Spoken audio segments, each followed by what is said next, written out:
Ne jemi të bindur, elhamdulillah, që e vërteta është e përplotësuar tek fjala e Zotit. Megjithatë, vetë Allah më shumë Kur'an na thot pra përfitojmë se me thënë, xhalnakum shu'uban wa qaba'ila lita'arafu. Popull dhe fise që të njiheni, dhe unë mendoj se mekanizmi kryesor i njohjes së popujve dhe civilizimeve është njohja filozofisë së tyre. Pra mënyra se si mendojnë, por i dhoj mënyra se si sillen, por i dhoj mënyra se si jetojnë.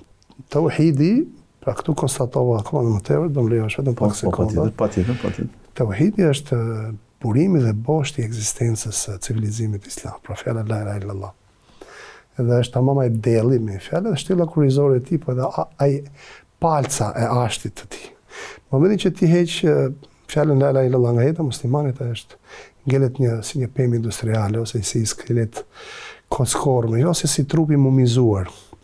Kështu është edhe, le të themi, çdo civilizim ka idenë e vet qendrore. Nëse Islami idenë e vet qendrore ka tauhidin, fjalën la ilaha illallah, ideja qendrore e civilizimit bashkëkohor është e kundërta e fjalës la ilaha illallah. Pra mohimi i Zotit, por edhe mohimi i njeriu që do të thotë është zëvendësuar njeriu si qendër me materien, me lëndën.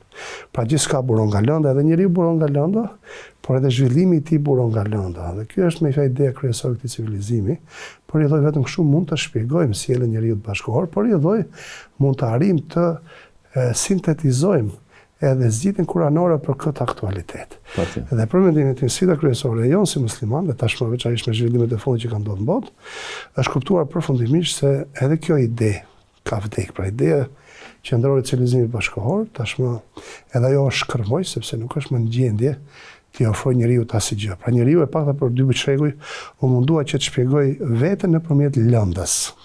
Dhe kjo ka qenë një absurd shumë i madh, siç thotë Begoviçi.